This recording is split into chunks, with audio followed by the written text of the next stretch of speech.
My name is Helen Jackson. I'm 31 years old, and here's how my story begins quietly, the way most disasters do, disguised as something ordinary. I've always been the steady type, reliable, predictable in the comforting way people say when they mean it as a compliment. I work as a marketing coordinator for a mid-sized firm downtown, not glamorous but stable. A small life maybe, but one I'd built with intention. I used to take a lot of pride in that. And then I met Drake. We were introduced by a mutual friend at a casual get-together. Nothing dramatic, just easy conversation that lingered longer than expected, the kind that makes you forget who else is in the room. He was 28, a freelance graphic designer, creative, bright, full of that restless energy I'd never had but secretly admired. He made me feel like I lived in color instead of grayscale. We started dating. Slowly at first, then fast. Too fast, if I'm honest, though. At the time I welcomed the whirlwind, I thought we balanced each other. His spontaneity softened mine. My steadiness grounded his. When his career took off with a bigger client in the city, he had to relocate. We were an hour apart, long distance, for a few months. I didn't even hesitate when the chance came to move closer. I even turned down a solid promotion that would have required me to stay put.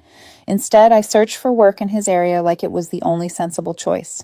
And when I found an apartment we could afford together, I paid the deposit from my savings and covered most of the bills at first, just until he rebuilt his portfolio, he said. I cooked dinners after long days, planned weekend surprises because he loved the outdoors. I even picked up trail snacks for hikes he often forgot to prepare for. I gave without keeping score. Back then, I thought that was what love meant. Flashback, one of those hikes, him laughing as I rearranged the backpack, hands brushing sunshine, filtering through the trees. He'd whisper things like, "You're my anchor, Helen. You know that?" And I believed him. Of course I did. Why wouldn't I? But even anchors can feel the current tugging when the water shifts. At first it was nothing, at least that's what I kept telling myself. He talked about his ex Jenna more than I liked. Not with sadness or longing, not openly, but casually, like she was just a neutral part of the past. 3 years together before me, he'd said once. She was too unstable, he'd said another time. I brushed it off. Everyone has history. But then the stories kept coming. Stories of trips they took, jokes they shared, moments that didn't feel like old memories anymore, more like they were still living in the space between his sentences. I'd try to ignore it until one night he compared us. We'd been planning a quiet evening at home, and I mentioned being exhausted from work. He sighed and said almost wistfully, "Jenna always kept things exciting, even when she was tired. She hated boring nights in." I froze. He didn't mean anything by it, probably, but my heart stung anyway. Another day, when I was stressed about a campaign deadline, he muttered, "Jenna thrived under pressure. She loved chaos. It made her creative." I didn't want chaos. I didn't want comparisons. I wanted respect. I wanted space to be myself without being measured against a ghost. About 6 months in, I finally worked up the courage to bring it up. "Hey," I told him gently, "it makes me uncomfortable when you bring her up so often. It feels like I'm competing with someone I've never met." He rolled his eyes. Actually rolled them. "Oh my God, Helen, they're just stories. Don't be insecure. I'm with you, aren't I?" And like a fool, I let it go. Because I didn't want to seem controlling. Because I didn't want to start an argument I wasn't sure I could win. Because somewhere deep down I feared his answer. But from that moment forward, something inside me tightened a knot I couldn't untangle. Things escalated subtly after that. He'd angle his phone away when he texted, tilt the screen, turn his body. If I even glanced in the general direction of the device, he'd get defensive and snap, "Privacy, Helen. Ever heard of it?" And no, I wasn't the jealous type. I'd never snooped in any relationship. But doubt is a slow poison, and it works quietly, hollowing you out until you can't tell what's real and what's just fear. Then came the night everything shifted. He was in the shower. His phone buzzed on the table, a social media notification. Nothing suspicious, not at first. I picked it up because we didn't use passcodes. Because we trusted each other. Because the buzz startled me. Because curiosity, that tiny corrosive seed, finally sprouted. And what I found, well, it wasn't just a past. His camera roll was filled with photos of Jenna. Not a few, not dozens. Hundreds. Some old, many new. Screenshotted recently. Intimate ones. Vacation ones. Candid ones. Saved deliberately, obsessively, like cataloging a life he wished he still had. I scrolled deeper. Archived conversations. Flirty exchanges. Emotional confessions. A message from him. "Miss our nights," her reply. Me too. But things are complicated now. My chest tightened, my throat closed, my hands went cold. I had sacrificed promotions, money time, certainty. I had crossed cities, bent my life into shapes meant to fit him. And all along, I was competing with a woman who never actually left his heart, one he clearly never let go of. I placed his phone down, exactly where it had buzzed, sat in silence. My reflection in the dark TV screen looked like a stranger, a woman who'd given too much and received too little. When Drake walked out of the bathroom humming, hair dripping, he froze the moment he saw my face. "Helen, what's wrong? You look off." I didn't shout, I didn't cry, I didn't accuse. I just said the closest thing to the truth. I saw the photos, Drake, and the messages. Jenna's everywhere, in your phone, in your words, in your head. His eyes widened, then narrowed. He snatched the phone, scrolled, tensed, then crossed his arms with a smug, irritated exhale. "I'm allowed to have a past, Helen. You're seriously going through my stuff now." And that was the first moment I realized I might actually be done. Because betrayal hurts. But gaslighting kills something deeper. Before I could react, before anger could even find its shape, before heartbreak could spill into words, he laughed. A sharp, dismissive laugh I'd never heard directed at me before. And in that moment, I understood something devastating. I had never really been competing with Jenna. I had been losing to her long before I even knew the game existed. And still, this wasn't the breaking point. Not yet. That moment was coming, and it was closer than I knew. Drake didn't stop laughing. Not even when he saw the way my hands trembled. Not even when I pressed my lips together to keep them from quivering. "Helen, seriously. Everyone keeps old photos. It's not like I'm cheating. You're blowing this way out of proportion." I stared at him, trying to make sense of how easily he dismissed what I'd seen. Screenshots from days ago. Intimate pictures, saved with care, archived messages dripping with nostalgia and longing. "These aren't old Drake. You screenshotted some of them last week. And the messages, 'I miss our nights.' That doesn't sound like harmless memories." He scoffed, tossing the phone onto the couch. "So what? We were close once. It's not illegal to talk to an ex. You're acting jealous. And I don't do jealousy. It's immature." Immature. He said it like it was a fact carved into stone. I had given up a promotion, uprooted my life, supported him emotionally and financially, and I was immature. "You compare me to her all the time, Drake. Whether you mean to or not, you do. You realize that, right?" He rolled his eyes again. I didn't know a person could roll them that many times without getting dizzy. "God, Helen, if I told you Jenna hated peanut butter, would you suddenly accuse me of comparing your snack habits to hers?" "You're reaching. Seriously reaching." I felt the anger rising now, not loud, but deep controlled, simmering like a pot just before it boils over. "I'm not reaching. You said she was more adventurous, more creative, handled pressure better. You think those things don't land." He shrugged, leaning against the kitchen counter with that infuriating calmness, like he was the reasonable one, the victim of my irrationality. "I can talk about my past. You don't get to police that. I'm allowed to have history. If you can't handle that, maybe you're not mature enough for a real relationship."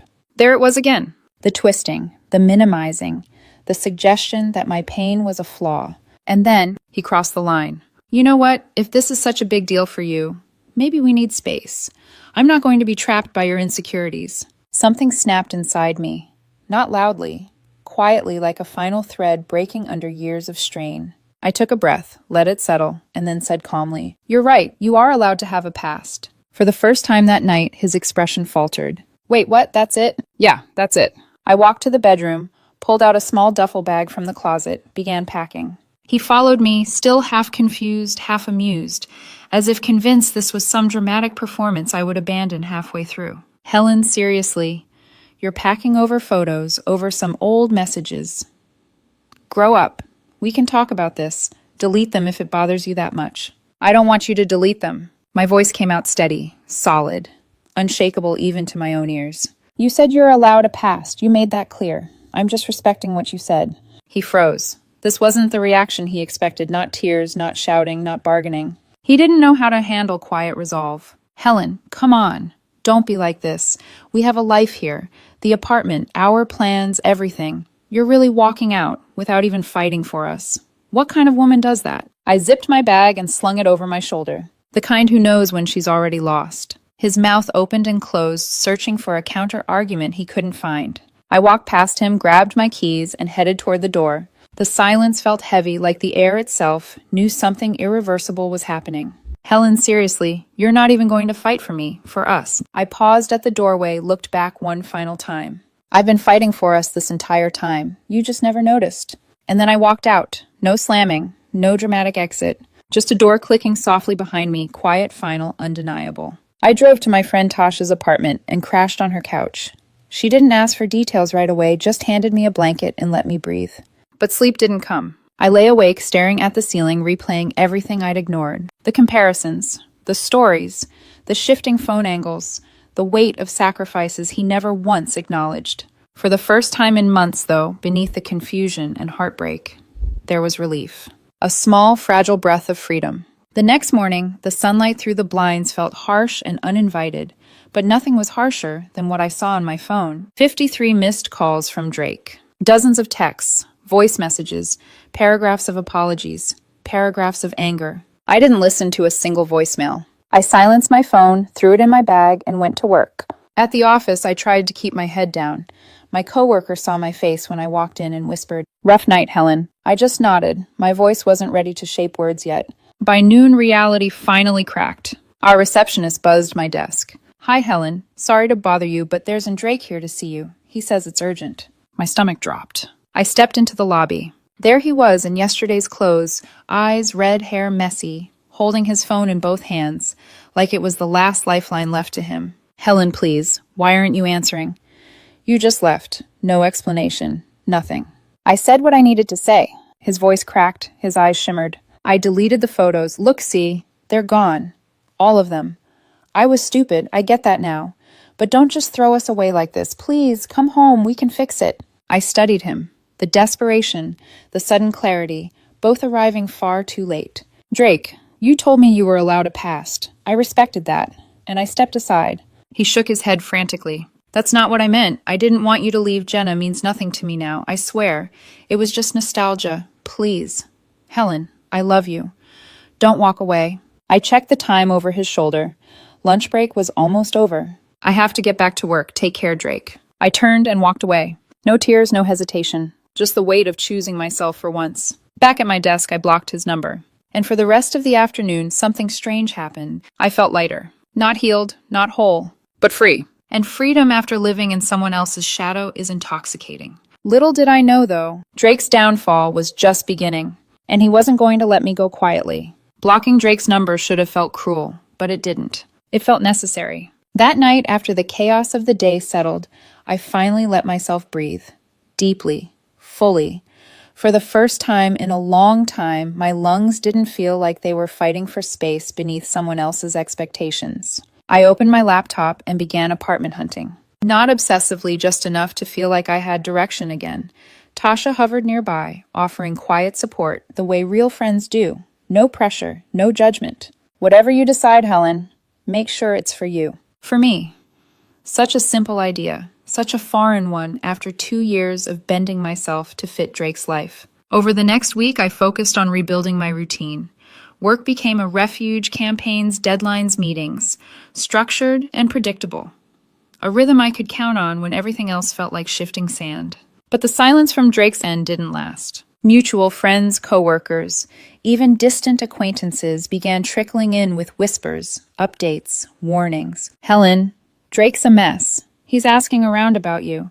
He's telling people he needs closure, that you left over nothing. He said he didn't cheat, just reminisced. He's making himself the victim." I stayed silent, choosing not to defend myself. Truth didn't need my voice, not anymore. Instead, I let my actions speak. I found a tiny studio apartment downtown. Nothing fancy, just a clean slate, white walls, wooden floors, a window overlooking a street with too much traffic and not enough charm. But it was mine. Moving day came quickly. Tasha and my coworker Monica helped me haul boxes, assemble furniture, and rearrange shelves until the space felt less like a stranger and more like a beginning. That first night alone, sitting cross-legged on the floor, eating takeout from a paper container, I felt an unexpected mix of loneliness and pride. "This emptiness is yours," I told myself, and emptiness is easier to fill than betrayal. In the weeks that followed, I rebuilt myself piece by piece. I joined a gym again, started running trails ones Drake used to drag me to, but now I chose them for myself.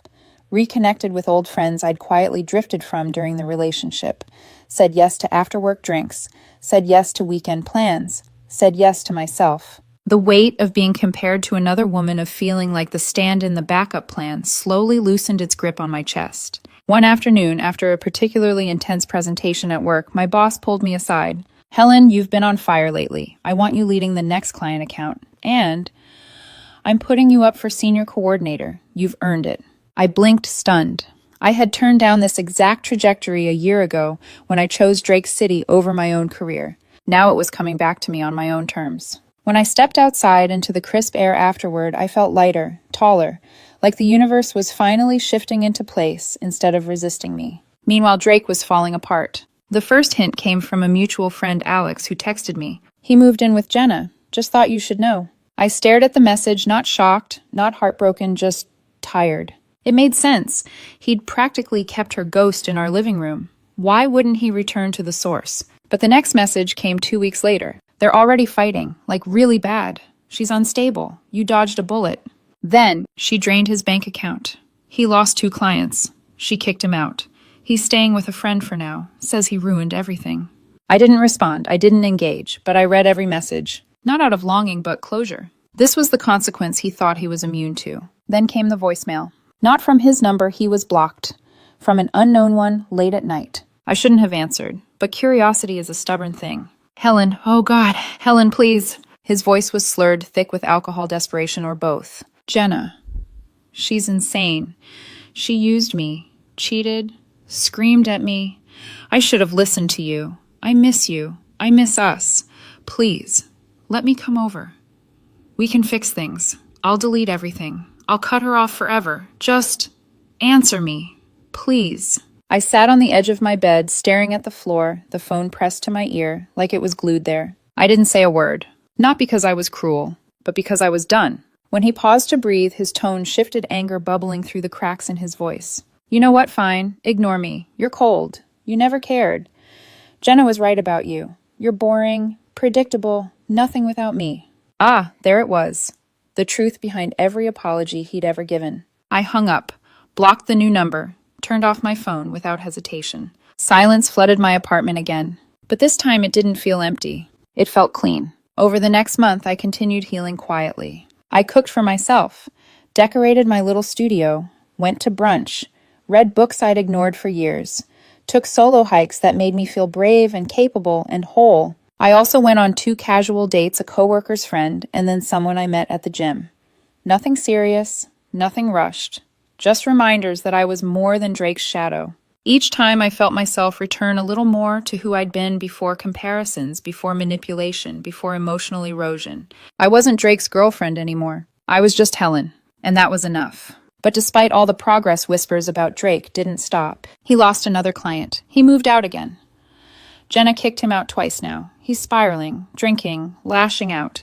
He keeps telling people you ruined his life. He wants you back. He says you're the only stable thing he ever had. Each update was like watching a slow-motion collapse from behind safety glass. Painful, predictable, detached. He built his life around nostalgia, and nostalgia devoured him. Meanwhile, I built mine around truth, and truth was rebuilding me. By the end of the 3rd month, I no longer felt sadness when I heard his name. Just distance. But Drake didn't want distance. He wanted redemption. And desperation has a way of finding cracks in even the strongest walls.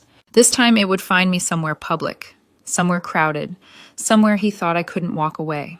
And he was wrong. By month 4, Drake's desperation had evolved into something more chaotic, less about reconciliation, and more about erosion. Not of our relationship, but of my peace. It started with small intrusions. A message request on social media from an unfamiliar username. "Helen, it's me. Please unblock my number. I need to explain." Ignored. Then another. "Just listen. I can fix this. I swear I've changed."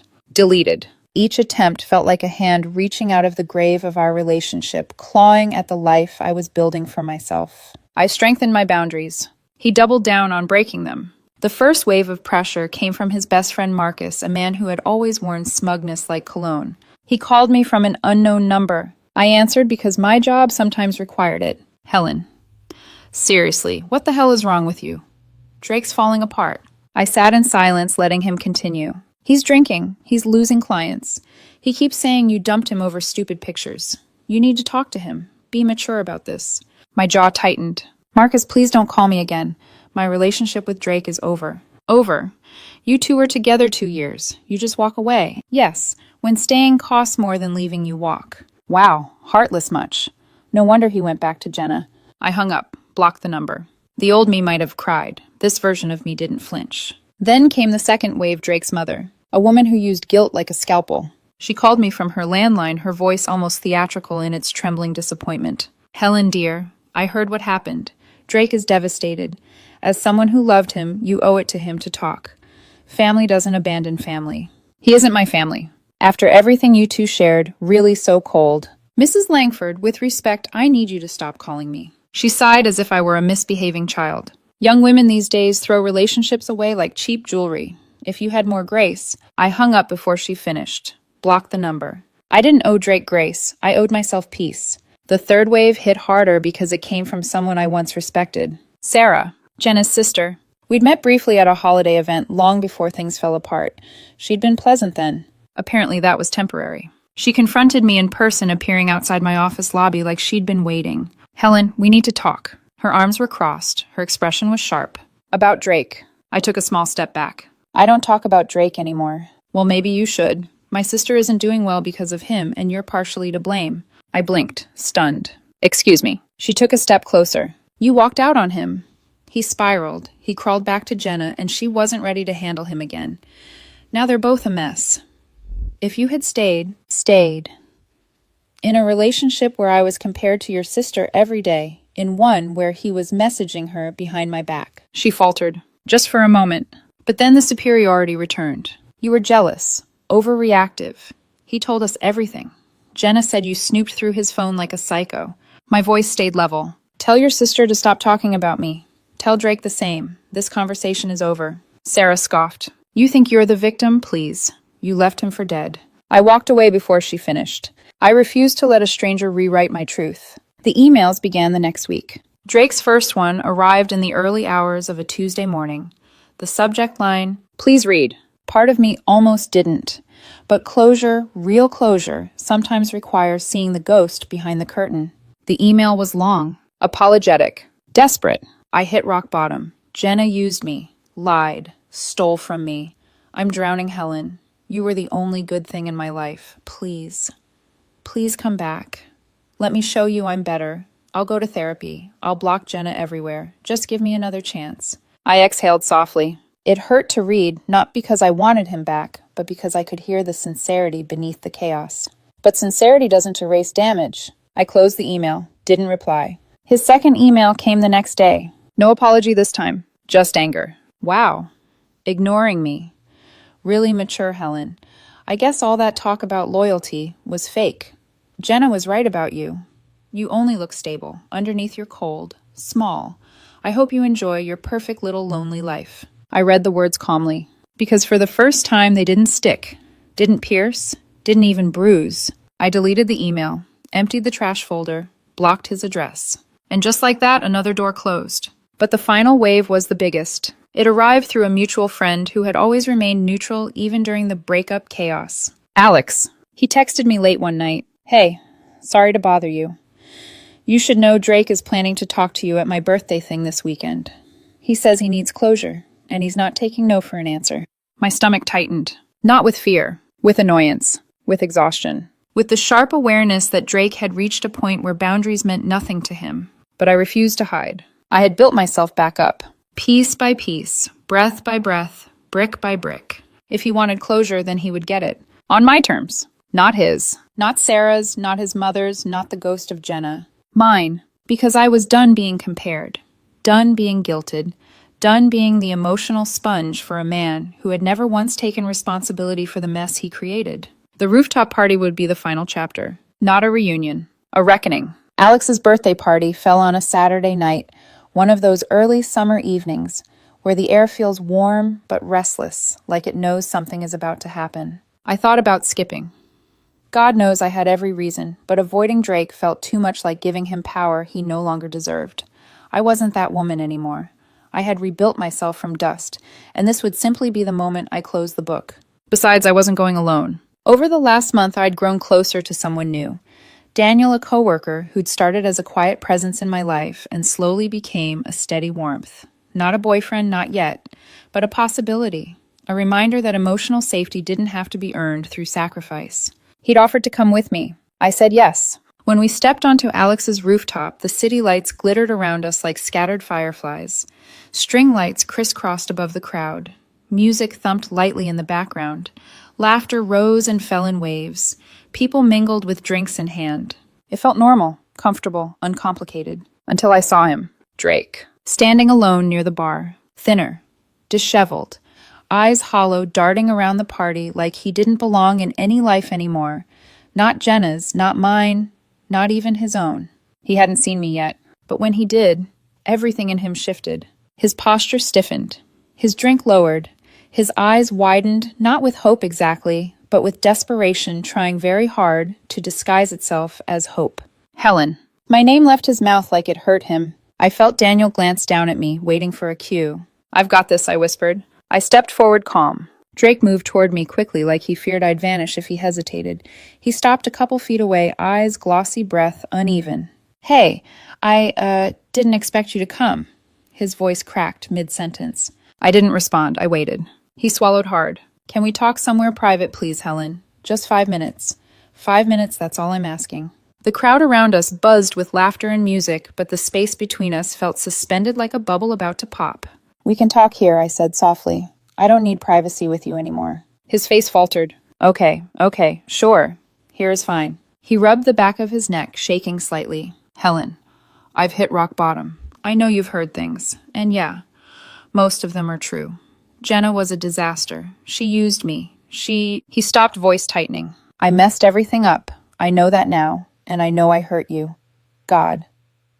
Helen, I was blind, stupid, arrogant, but please, give us another chance. I'll go to therapy. I'll cut off everyone toxic. I'll delete anything you want. I'll do anything. I'm not the same person anymore. His eyes glistened. His hands trembled. And for a brief second, I saw the boyish charm I once loved, buried beneath exhaustion, regret, and the wreckage of choices he thought he'd never have to pay for. But it wasn't enough, because I wasn't the same person anymore either. Drake, I said gently, I'm glad you're seeing the truth now. I really am. But that doesn't change what happened, who you were, how you treated me. I can't go back there. He shook his head, quickly panicked. No, Helen, please, you don't understand. I need you. You were the only stable thing in my life. Jenna meant nothing. It was nostalgia, that's all. I don't care about her anymore. You're the one I want. Please, just come home. The rooftop air thickened around us. People pretended not to look, but they were listening. Daniel watched from a distance, silent, steady, unthreatened. A stark contrast to Drake's unraveling desperation. I took a breath, calm, clear, final. You once told me you were allowed to have a past. He blinked, unsure where I was going. And you're right, Drake. You are allowed a past. But I stepped back just slightly, but enough to change everything. I'm allowed a future. The words hit him like a physical blow. He inhaled sharply. Helen, please. That's not fair. We had plans. We had a life. I was messed up, yeah, but I can fix it. Just give me one more chance. I promise I'll be better. His voice cracked again. His eyes flooded. Don't throw 2 years away like nothing. I felt the final piece of closure settle over me like a warm blanket. Not harsh, not triumphant, just grounding. Drake, we didn't lose 2 years. I learned from them, and I'm grateful for the clarity they gave me. But going back would destroy the progress I've made.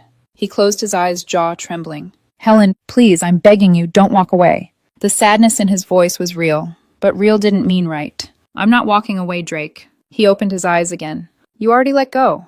With that, I stepped back toward Daniel, slowly, calmly, without shame or hesitation. Drake watched as Daniel moved beside me, placing a gentle, respectful hand at my back. And that was the moment something in Drake broke. Not loudly, not dramatically. Just quietly, like surrendering to the truth he never wanted to face. I saw his shoulders sink, his gaze drop, his breath leave him in a shudder. He whispered, barely audible, "So that's it, I'm nothing to you now." I met his eyes one last time. Soft, honest, unapologetic. Not nothing, a lesson.